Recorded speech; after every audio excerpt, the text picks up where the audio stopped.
And joining us now on the debate, Lauren Johnson. He's Executive Director of SARA, Socially and Environmentally Responsible Aggregates. Maureen Miller, President of the Ontario Stone, Sand and Gravel Association. Carl Kosak, Vice Chair of the North Dufferin Agricultural Community Task Force. John Shearer, Principal with the Highland Companies, who are seeking approval to develop the quarry.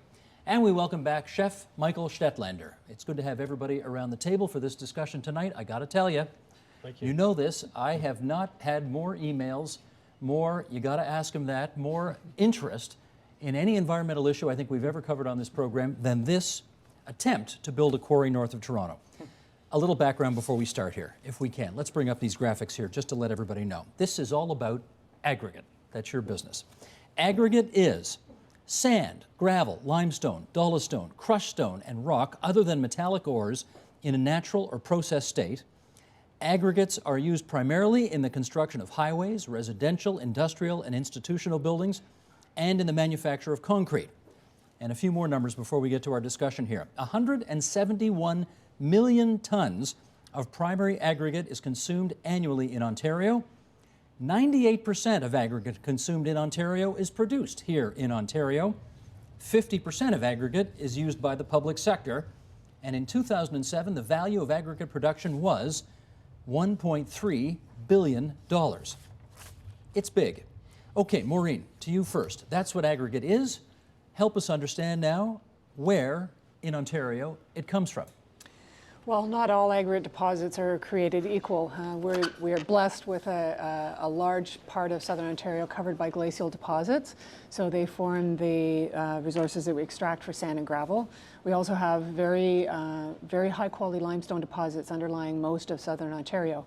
Around the French River, as you move further north into the province, you get into the rocks of the Precambrian Shield, which are generally volcanic in nature, and those are the granites and the nice pink rock you see when you drive north towards Sudbury. So those rocks also are used in the production of aggregates, but the majority of the materials that we need to provide good quality infrastructure in Ontario come from south of the French River, from the limestone deposits and the sand and gravel. And presumably, you know, Niagara Escarpment is protected, so you can't get at that, right? Aggregate extraction is allowed by plan amendment in the Niagara Escarpment plan area. It is, okay. It takes up 1.5% of the total plan area. Okay, Lauren, to you next. Why don't companies, for example, that want to do construction here in southern Ontario, why don't they go to much more remote locations to get their aggregate rather than to try and get it near here? A couple of reasons. One of them is the whole notion of closeness or proximity to market. The way we transport aggregates in this province, it's primarily, I think, probably 97% of it is transported by trucks. There's a very small percentage that's transported by boats. The bulk of it is by trucks. Trucking is expensive, and it is a commodity item. Aggregates, relatively low value. And is it pretty dusty to transport it as well? Dusty to transport it as well. There are more enlightened systems of transportation. We don't happen to have them here. That do require some long-term thinking and strategic planning around roads and infrastructure. But the reality is these companies right now, at the prices that the market is asking for these things, the economics are such that that band, that close to market band, and the market, let's be honest, the market is in the Greater Toronto area, it's in the Golden Horseshoe. This is where this stuff's being consumed. So it's not being consumed in Timmins. That may change with mining, but they need that. Right now with the economics, they need that access to those resources that are close to the market, where the consumption is. Let's bring up a map here so we can show everybody. I know you've all heard of Melancthon, and some people pronounce it Melancthon Township, but a lot of people will not have heard about it. And so here is the map. We're talking about north of Toronto, a few hours north of Toronto, I guess much closer to a small place called Shelburne, between that and Collingwood, west of Barrie. That's the proposed quarry. That's the area. The license, and I'm terrible on metrics, so I'm going to translate this. The license area is 937 hectares, which I don't know how many football fields it is, but it's almost 10 million square meters. That's how I figured it. 937 hectares, almost 10 million square meters. The excavation area, 765 hectares. The proposed depth on average, 57 meters and change. The maximum depth, about 80 meters. Minimum depth, about 30 meters. It's big. So, tell us, John, for starters, what is it you want to do? Well, there is a critical need for high-quality aggregates, and you only can open a quarry where the aggregates are. And we went through this site selection process that we've talked about. It's very clear that the province doesn't want more extraction in the escarpment and the green belt, et cetera. And we applied, and we wanted to be close to market, and we ended up in Melancthon. And as you mentioned, Melancthon has food and agriculture and the stone. And you said a balance, and that's exactly what we think our proposal puts forward, is a balance. It has the stone that Ontario needs, and our proposal is unique in that we are going to, as we extract the stone, we're going to return the land back to farming. Over what period of time? 50 to 100 years. So it's a long-term project. Very long-term project. Yes. Okay, Carl, to you next. He says he wants to build the quarry on what he believes to be about 1% of the arable land in that area. You guys, I think, say it's 4%. He says it's 1%. Either way, it doesn't sound like it's a lot, is it? Well, it's a humongous stretch of land. You have to be up there in Melancthon, and you have to frame the topic a little different. Melancthon is the highest elevation in southern Ontario. And for the proponent to say that we can dig this thing and there will be zero, and they're quoted as such, zero impact on anything outside our property line, just makes absolutely no sense at all. When you look at that high plateau and you dig a hole that's 5.5 kilometers wide and 200 feet deep, to think that there's no water running into that hole from outside that property line is just, I don't have to have a PhD, it's just not true. To say that there's no impact on the escarpment is just a real stretch. Melancthon already has proven that there are mainly westerly winds. They are home of a large wind farm. Escarpment is right to the east of this proposed development.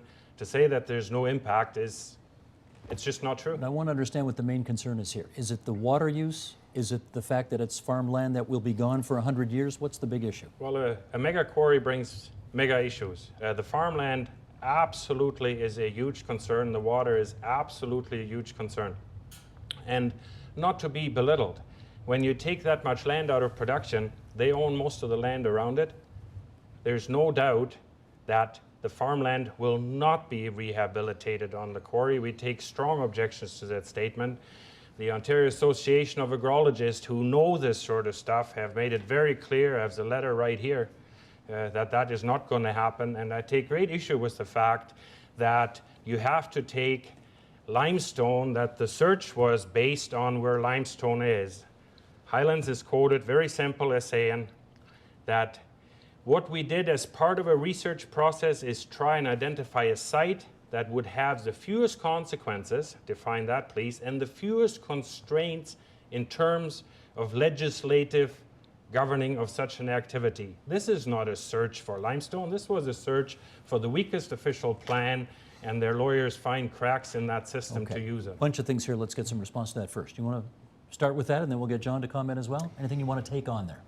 I think it's important to understand that there is a lot of limestone in southern Ontario that will be needed for the future. We consume large amounts of resource. We live in a climate where freeze-thaw affects our roads, and freeze-thaw affects the ability of, we have to build deep foundations in order to make our houses safe and our infrastructure last a long time. So we need to use this resource. It's very important to understand that as we move forward in the future, unless we find other sources, we'll be bringing this material from very, very far away, and our carbon footprint increases dramatically with that. There are very few parts of Ontario now that don't have two resources on them: agricultural resources, rock below, trees on top, developable land below. All those resources are coming into a lot of pressure as we develop southern Ontario. John, is it not tough to make a promise that says those of us sitting here in the year 2011 can promise for the next 100 years that there will be no adverse environmental effects as a result of what you're proposing to do? Well, keep in mind, it's not us just going forward. This proposal is under a lot of review.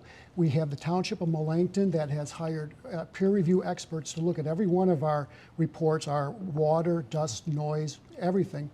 We have the Nottawasaga Valley Conservation Authority is looking at our water as well. And we have the province is taking a very close look. We will not be able to move forward unless we can demonstrate that we will not have a negative or an adverse impact on our neighbors. And you're sure you can do that? we are sure, and we have a very transparent process. Like I say, there's a lot of people looking at this, and all the concerns that everyone is bringing forward, we're taking those very seriously, and we have to answer those concerns, or we will not be able to move forward. One of the fascinating things about this story is that there are not only signs in the area opposing the quarry, there are signs 2 blocks from this television station that are opposing this quarry. And Michael, we're showing some of the pictures of them right now. Michael, I want to ask you, how much urban-rural unity is there really on this issue? It's big time. I mean, just thinking about, like, back to food stock. I mean, 28,000 people. There was maybe, like, I would say 5,000 maybe from the rural area. But coming from the major rest comes from Toronto, for sure. So you think that, we saw in the results of the last provincial election that there's a real split between urban and rural Ontario. I think maybe not here? Absolutely. Yeah, I know that. But the thing is, what you have to really think about is, tomorrow we're reaching 7 billion people. In about 50 years, we're going to double our population. And, if you look at right now, I mean, just look at Thailand. One third of the country underwater. United States, the summer, droughts, fire, hurricanes, tornado. I'm really concerned about where my food comes from. And not just for myself, but also for my children.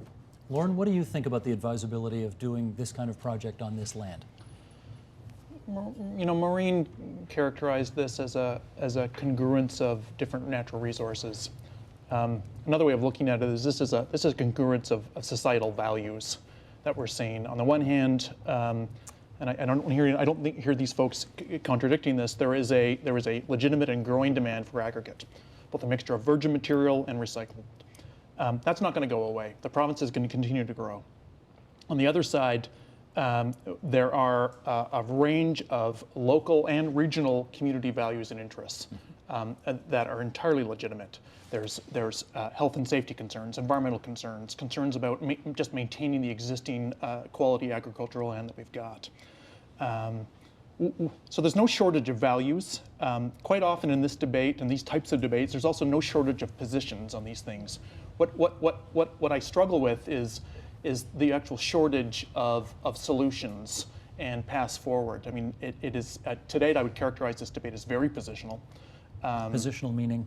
Positional meaning we want an aggregate pit or we don't want an aggregate pit, versus interest-based, which is what are your underlying interests? What is it? What does the company want? You'd like to see some interest-based bargaining here? Absolutely, not at this table. That's tough, but it's going to be needed. We could start it here if you want to. But I saw you shaking your head there when he started to say that. What didn't you like about what he said? Well, I don't like that. We all recognize that there's aggregate. Lauren is right about that. But you cannot have gross or develop aggregate at this tremendous cost. The cost of the land and the cost of the water is fundamentally wrong. And it highlights that we don't have a water policy provincially or federally. We don't have a food security issue or policy provincially or federally. And it's high time for both of it to risk 600 million liters of water a day that comes out of their application that they want to pump in perpetuity, to risk the fact that any private company backed by the Baupost Fund or otherwise will control this much water is just, as Maud Barlow says, an insane proposal. Lauren? You cannot have growth at all cost. There's an expression that not all things that are technically feasible and legally compliant are necessarily socially acceptable and politically acceptable. And without a doubt, this is big. This is the largest application we've seen to date. It is raising a lot of legitimate questions, and there is a definite need for some thoughtful discussion and debate on this. It's absolutely needed. You saw the province calling just in advance of the election, calling for a class environmental assessment for this particular proposal. Personally, I think that's the right thing to do. Can I ask you a follow-up on that? Yeah. The Minister of the Environment who called for that proposal lost. He's not the minister anymore. Could a new Minister of the Environment change their mind on that? Ministers can always change their mind. This is not going to happen, not under this government. So the environmental assessment will go forward, period, full stop? Absolutely. It will, okay. Yeah. Does it need to be, John, on this piece of land? I understand you want an aggregate pit. We need the aggregate. Does it have to be there? Well, we have assembled the land there. We think it's the right place for it. And let me just make one point where you said earlier we wouldn't return to farming for 100 years. That's not our proposal at all. We're returning our land as we extract. We're only going to have about 300 acres open at one time, and we're going to be returning that land back to farming. So we are committed. Farming is a core activity of ours. We're going to committed to farming. Well, we should explain. You guys, you do a lot of potatoes now, right? We sell over 100 million pounds of potatoes each year. We have 50 dedicated, by far the best hardworking dedicated farm employees. And we're very proud of that. We've made significant investments in our farming operations. We have become the preferred supplier in Toronto, and because we are food safety certified, we're focused on health and safety. We have an agronomist, so we're the only one that has an agronomist full-time on staff that takes care of the soil. And we've set a very high standard for ourselves as a company, and we're going to carry that same standard over to our quarry. Well, let's go through some of the criticisms here, because we've heard it a few times already in the discussion. Michael, maybe I can get you to start on this. Some people think the size of this is simply too big. If it were smaller, would it be okay with you? I think it's really a problem because you have to stand there once. If you stand there and you see like where it's at, and just as as Carl said, it's like the highest quality of land available in Ontario. And I mean, I do live surrounded by gravel pits. I mean, it's not like it's like the first gravel pits in our area there. There are some there already. They're everywhere. They're just springing up everywhere. I'm just fighting them all the time. So, I think the water issue, of course, is so much concern about that. I mean, if you think about it, once they are digging down there and getting into the water table is at 30 feet, and we're going to go down 200 feet. And just because the water is running through the land, you think the Highlands can go and own the rights, whatever to do with the land. What you think, of course, it's right. But I think it's got to go through new wellheads and pumps. And these pumps can never be turned off until the last day of our world. Is that correct? John, is there an issue with the water here? We do not believe there is an issue. And Stan, if we stand back just a minute, a quarry means that it's below the water table. So all quarries have to manage and handle water. So this is nothing new. And it's done safely all around Ontario. And we're simply taking the water at the bottom of the quarry and pumping it to the top so we can continue to farm. And I will tell you that after the application, we are continuously monitored. We have to report. So there is a very rigorous process even post the approval of the quarry. Any water issues as far as you're concerned? Most quarries in Ontario operate below the water table. Generally, quarries are water handlers, not water consumers. So the water falls into the quarry either by precipitation or by filtering through the rock, and it is stored and then pumped out of the quarry. So there's very little water used in the quarrying process. So we keep hearing about 600 million liters a day being poured into this thing. I can't speak to the numbers on that specific application. Does that sound right? It's a very conservative number. That would only be, remember, this is a long term of 50 to 100 years.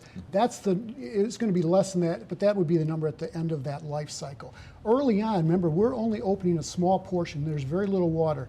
As Maureen said, our quarry uses very little water in its operations. Well, what you say, John, and the facts of your application submitted is just not so. You started out, remember, you were welcomed in the community as potato growers. As late as 2007, you're on record as saying, all we want to do is farm potatoes. Your first open house at 300 acres at a time, just like your rhetoric does now. Your application, filed, official documents, does not. It's 2,300 acres. If you really feel that way, then pull your application and resubmit it as a 300-acre application. We will only have 300 acres open at one time. That is not what your application says. We have a large resource there, and for the time and the expense to site this, it makes sense to have that size application. Lauren, can you speak to the water issue? Yeah, John is right that the technology that they're proposing to use is being used elsewhere. And if you're familiar with the Milton Quarry, that little notch that you see in the Niagara Escarpment as you head past the town of Milton, that is the Milton Quarry. That this pumping technology is used there.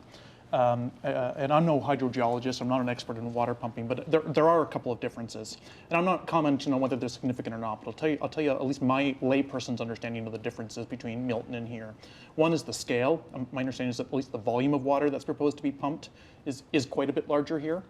And second of all, it's the notion of pumping in perpetuity. Now, there's reasons they're pumping in perpetuity, and we can let John explain if he wants to. Can you talk about the scale? Does that concern you? I don't know. Again, I'm not a hydrogeologist, but it is much larger than the current application of this. I think one of the larger ones we know, which is Milton. And the second difference is this perpetuity. The plan for Milton is to actually return it to a lake. They're just going to let that quarry fill up with water, and in which case you actually don't need to do any more pumping. The difference with this application is that their intention is not to let it actually become a lake. Their intention to actually maintain it or convert it back to agricultural land. That's going to be at the bottom of a pit. But that's really tough when there's constantly water pouring in here, so they're going to have to pump that water out. Let me follow up on that. We've talked about the water, we've talked about the size. I want to talk about the protection of farmland angle in this thing now. Maureen, how about you first? If this is kind of grade A, class 1, whatever the proper nomenclature is here, the best soil for farming that we've got in the province, why has it not been protected by some kind of provincial legislation like the Greenbelt Act or something like that?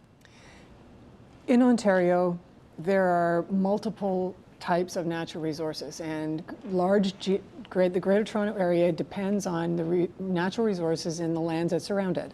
And there will always be a conflict between all those resources. So Carl and Michael spoke to the 100-mile diet.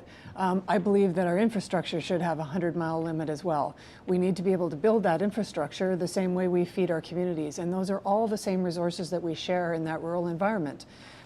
This is a challenge for us going forward, that we have to share those resources and we have to decide the balance between agriculture, natural environment, agri resources, urban lands. It all has to be balanced in the long run in order for the city to run properly. Let me get Michael to comment on that. If a 100-mile diet works for foodies, how about a 100-mile diet for aggregates? Well, I can't eat gravel and I don't drink gas, but... But you drove here on a paved road. Yes, I did. And you live in a house with a foundation. But I'm not, I have a heart problem. I still always see, it's, like our industry, our farming industry right now, we have about 3,500 food processors and, and beverage processors. It employs 650,000 people, 60,000 farms, and each farm produces every day food for 120 people. And it's a business of 35 billion people a year. So, as I said, in 50 years, the world is about to double. And that means also that our farm production has to keep up. I will not like to see that everything is going to become genetically modified and all ruled by big super duper companies and press out all the little guys in the way there. So I think, this whole local and, and that makes local food sometimes even more expensive. Mm-hmm. Because, it's the quality and the freshness and all that stuff, the seasonality and the regionality. Like sometimes food from California and Mexico is cheaper. So I don't know if you can really use that argument with a 100-mile diet and 100-mile shipping, I should ask you this, Carl. If people are upset with what this gentleman's company, what his plans are for the area, why did they sell them these farms in the first place? Well, some of them didn't. So you make an assumption everybody did. Not everybody, but enough did, obviously. Well, they bought two of the main families out, the Wilsons and the Downeys, and Trevor Downey is on record in 2007 still believing that all that land is used for is potatoes. And you got to remember, the community embraced them. We in the agricultural community it's not news to us that big money moves into food, because we all appreciate the shortage is coming and it will be important. It is the management that we have issues with who, after the fact, after they assembled it, come with these plans in ways that are not at all transparent. John talks about scrutiny and transparency. There is none. His PR side saying this is all for the greater Golden Horseshoe, then I have to ask, why are they buying the railway up to Owen Sound, which is the opposite direction? There is no scrutiny to this, and you cannot have growth at all costs, and you cannot mess with Ontario's headwaters. Let's start with the This first is not question. okay. Let's start with the first question. Did you assemble the land under false pretenses? No, we didn't. You know, there's a lot of farmers that sold, and we offered a very fair price for the farmland. A lot of the farmers had no one to pass the farms on to. They were able to monetize, you know, their lifelong investment. Other farmers did want to know more about it, and if they ask about other uses, we certainly talked to them about. So we think we had a fair process. And in fact, the Downies and Wilsons are continuing to farm, and they did sell, and they're fourth generation farmers, and they're doing a fantastic job for us, and we're going to continue to farm. Is there anybody who lives in the area who's welcoming what you're doing? We do have, you know, there are people that support our project in the area. You know, those folks are a little bit hesitant to come forward, but we do have support, yes. In any kind of numbers? I don't have numbers for you, Bill. But they're supportive, but they don't want to go public with it? Is that what you're saying? Yeah, there's a lot of pressure out there, you know, about regarding this project. I think people are a little bit hesitant to come Are forward. you guys too intimidating on this side of the table? Is that part of the problem here? Well, you got to remember how NDAC was born. It was a standing room public meeting only in January 2009. NDAC is North Dufferin Agricultural Community. Task Force, Task yes, that Force, is right. correct. And the concern of the community to get them out there in January in the worst snow weather that we have up there was an unbelievable sign of the community that they do not welcome these changes. Because they're not changes that are healthy for anybody except for the shareholders of John's companies. Let's hear from John and then Lauren. Well, let me just mention about who might support us. We do have over 250 job applicants for our Quarry. You know, the economy is tough right now. We can bring up to 400 jobs to Melancthon. You know, the spend is over $140 million per year. There's great capital investments that we make. So we think we bring a balance, and that balance includes economic sustainability. So there's a lot of good things about our project. Okay, Lauren first, and then Carl again if you want. The fact that they were able to pull together 28,000 people from Ontario, not just from Toronto, but from different places. They were busing them in from Sudbury and other cities, I think is a testimony to the fact that this issue has struck a chord with Ontarians. There's no doubt about Sorry, it. the busing people in is opponents to the project? No, the food stock stock. you're talking. 28,000 Okay. people at a couple of farms is just unprecedented. Let's assume Michael's cooking's exceptional, and maybe even half the folk that were there were because of his darn good food and his colleagues in Pure Chef's good food. That still leaves 13,000 people, 14,000 people that have come across the province. There's no doubt that this has struck a chord. It's not just about protecting agricultural land, it's about a bunch of issues. They're all tangled up together. And they need to be untangled. And that discussion, I think, can take place now. Carl? Well, with the jobs issue, yes, I heard about that. For every job that they will bring to the quarry, it'll cost tourism 3. Tourism right now employs 1,400 people up there and spends about the equivalent amount of dollars in that region. These are facts from the tourism region. There is no net benefit. Matter of fact, for every job you bring, you'll cost us too. So where's the good in this? Maureen, do you think this is anything more than just not in my backyard? No one wants a quarry in their backyard. I'm listening to the passion with which Michael and Carl speak tonight, and I would tell you that they, from what I see, they care enormously about the community in which they live, as I care about the community in which I live. These decisions need to be discussed. These discussions need to be front and center, and we need to continue to have some discussion about this to find a better way, because we do have to share these resources. And as much as we need to eat food locally, we also are a community in Southern Ontario of small villages and towns connected by long roads that have to be built very deep in order for us to drive on them year round.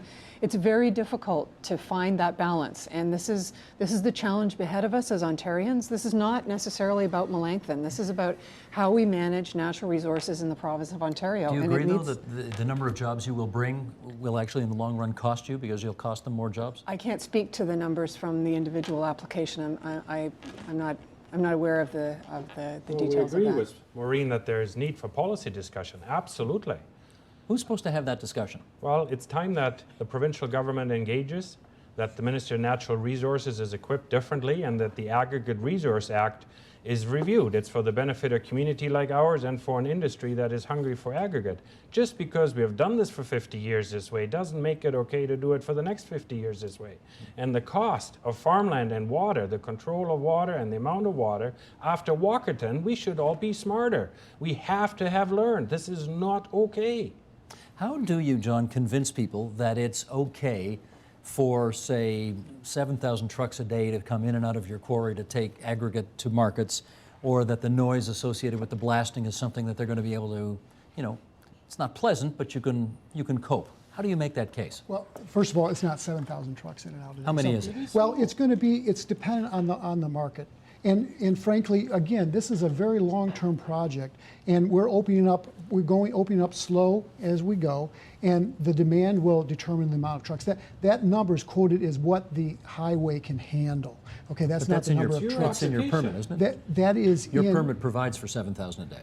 It says that the highway can handle that many trucks. Okay. Right. It does not. Right. So, Okay, but don't be, to the bigger question. Right. To the bigger question. I mean, all of our operations are, again, no adverse impact to our neighbors. That includes noise, dust, all those things. And you know, all those things are monitored. There's regulations that we must comply with, and that's exactly what we're going to do. But is the practice, Maureen, that once you're in business, once you're mining, once you're trucking, they're not going to shut you down? I mean, once you're in business, right? Oh, there's a pretty strict regulatory regime surrounding pits and quarries, and the communities in which our members operate routinely interact with their communities. You ever had a quarry shut down? Oh, absolutely. How often does it happen? Hard to say with across the province, but it's not unheard of if there are rules and regulations that are being exceeded. That is absolutely a fact that could happen. Okay, in which case, Carl, how much faith do you have in our provincial authorities that if they don't do what they say they're going to do, they'll be shut down?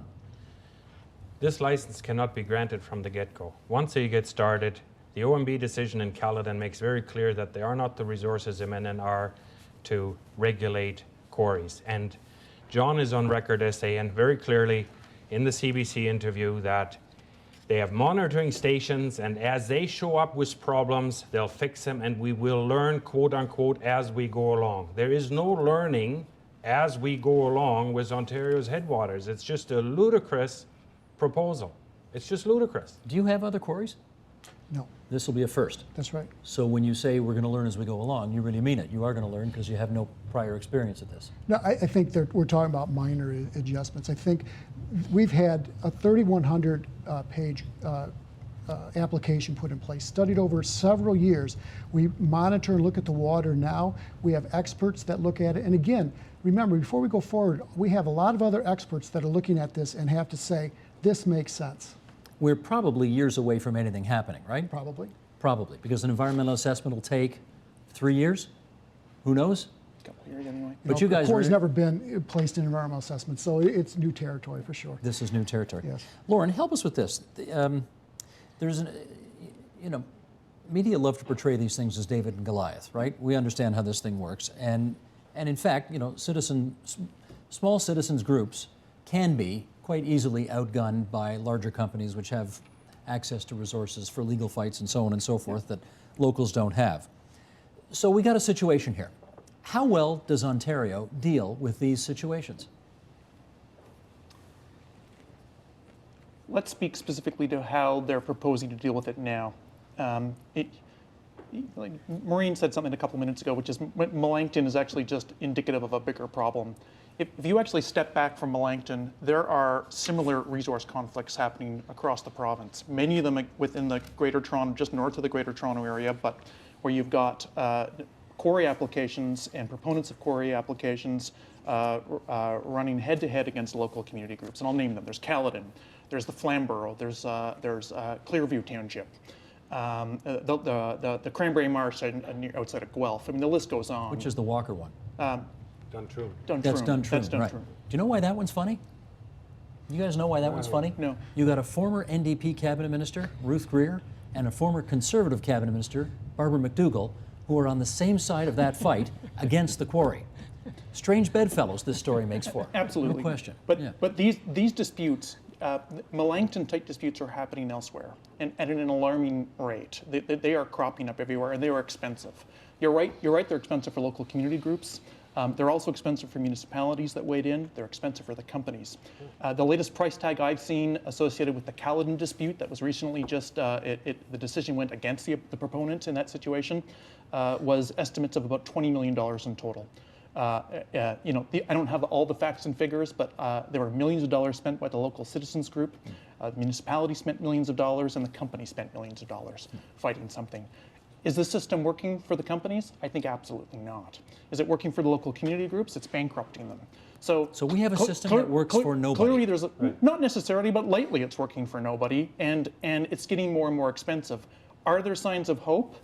Looking forward, there are some signs of hope. I think the class environmental assessment is an opportunity. It might have been a surprise to the Highland group. It might have been cheered by the local residents up there and other opponents of this, but it is a chance to have more analysis, more thoughtful discussion.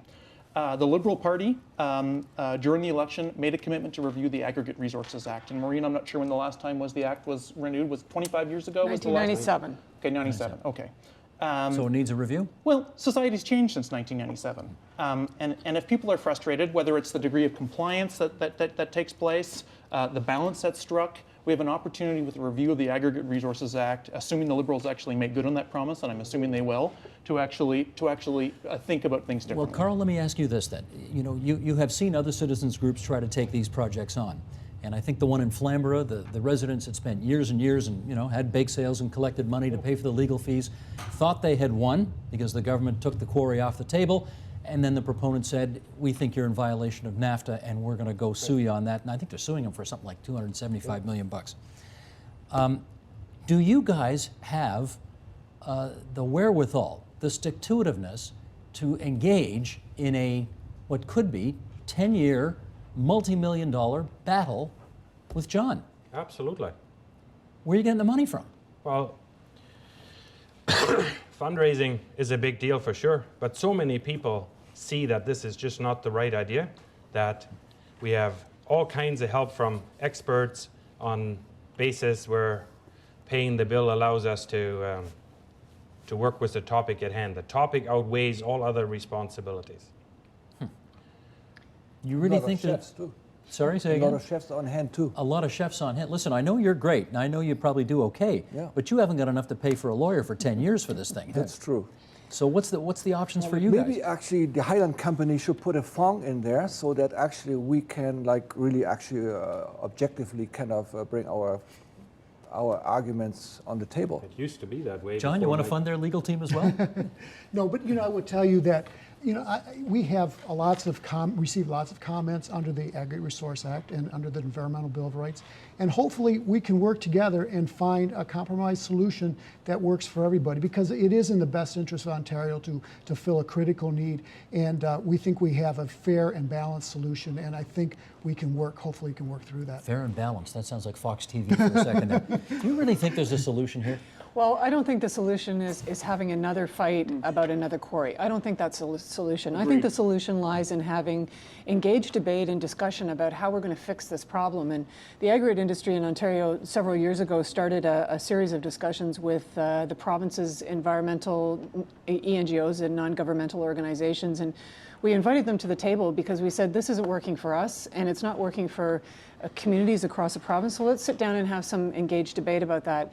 And we've been at it for 3 years, and I would tell you that the Agri-Forum of Ontario has now had a good sounding in the debates, and we've understood that there's a lot of common ground. There's some challenges that I'm not sure can be addressed in policy and in regulatory affairs. There's a lot of other issues that need to be resolved outside that framework. Okay. But Michael, I see a situation here, and I suspect our viewers see, you on the one hand saying zero.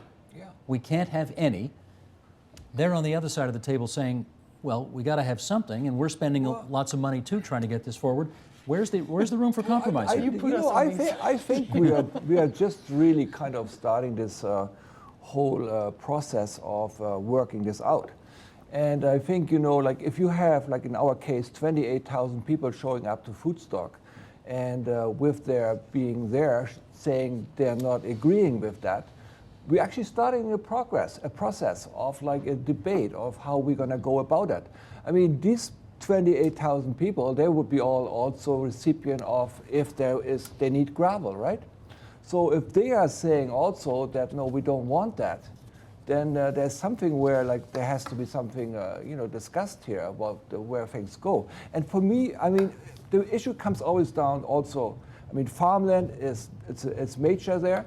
And the other thing is the water issue, and that's like drinking water for millions of people, and I would not consider even thinking about it, digging in there. John, where is the wiggle room on this? Where's the compromise area? Well, I think we're going through a process. I can't speak to that yet. I think we're talking to the ministries.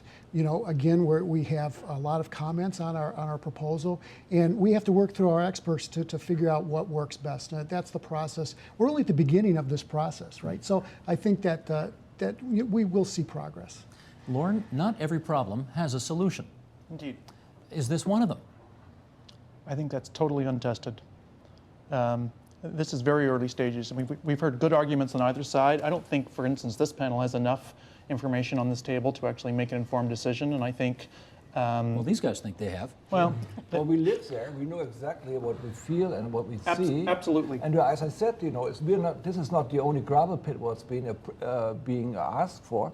We're living with gravel pits, and like the second biggest in North America, on top of the best water and the best farmland. I mean, it's for me, that's not a brainer. We gave the chef the first word tonight, and he's going to get the last word as well, because we're plumb out of time. But I want to thank you all for coming on the program tonight and having such a civilized discussion about what I know is a very tough and emotional issue. Thanks for having us.